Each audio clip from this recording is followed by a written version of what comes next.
Apakah level-level tipe sholat tersebut berkorelasi dengan level-level dosa yang telah kita lakukan? Dalam artian level 5 itu dosanya sedikit. Iya tentu saja, karena itu memang ada hadis Nabi SAW ya.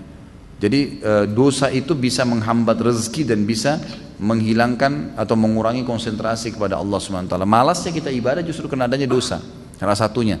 Maka coba perbanyak istighfar, perbanyak istighfar.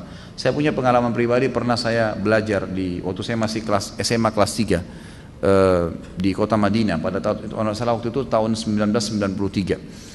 Kemudian saya di masjid kampus lagi menghafal materi balaghah. Memang agak sulit waktu itu materinya. Saya coba hafal nggak bisa, lupa terus.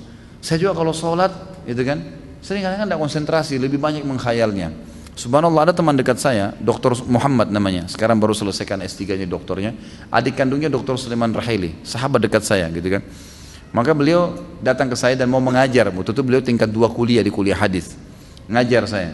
Sebelum buka buku balaghah itu, saya dari asar nih sudah baca nggak faham-faham.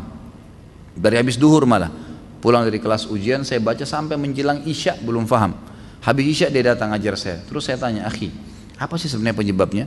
Saya kalau sholat nggak konsentrasi, baca buku nggak bisa hafal-hafal. Dia ucapin kalimat subhanallah menyentuh saya. Dia bilang, mungkin kamu masih punya dosa. Padahal waktu itu saya masih kelas 3 SMA, dan ini teman-teman perlu tahu ya, saya SMA-nya itu di Madinah. Di Madinah itu nggak ada bioskop, nggak ada karaoke, perempuan semua bercadar, pakai jilbab.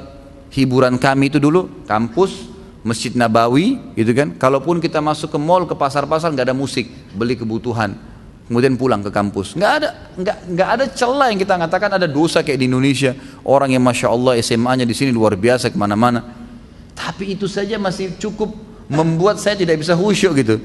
Lalu dia bilang, coba akhi, ente istighfar kepada Allah SWT, kemudian coba sholat. Ya, kan? Mungkin tujuan dia waktu itu mengajak untuk sholat taubat ya. Ada hadis Nabi SAW riwayat Abu Daud dengan sanad hasan. Tidak ada seorang hamba yang berbuat dosa kemudian dia berwudu lalu dia sholat 2 rakaat lalu dia beristighfar kecuali Allah ampuni dosanya. Maka saya astagfirullah wa atubu ilaih, saya berdiri, saya sholat waktu itu 2 rakaat menghadap kiblat. Subhanallah, begitu saya salam, ini pengalaman pribadi, begitu saya salam, saya belajar dengan dia setengah jam, buku itu saya fahami. Setengah jam buku itu saya faham. Bahkan saya hafal hal-hal yang tidak saya hafal sebelumnya, yang sudah mungkin 6 jam saya belajar, gitu kan. Subhanallah. Saya jadikan patokan, ternyata memang dosa bisa jadi penghambat itu. Maka makin pekah, makin dekat dengan Allah SWT, maka makin berpengaruh kehusyuan tentunya.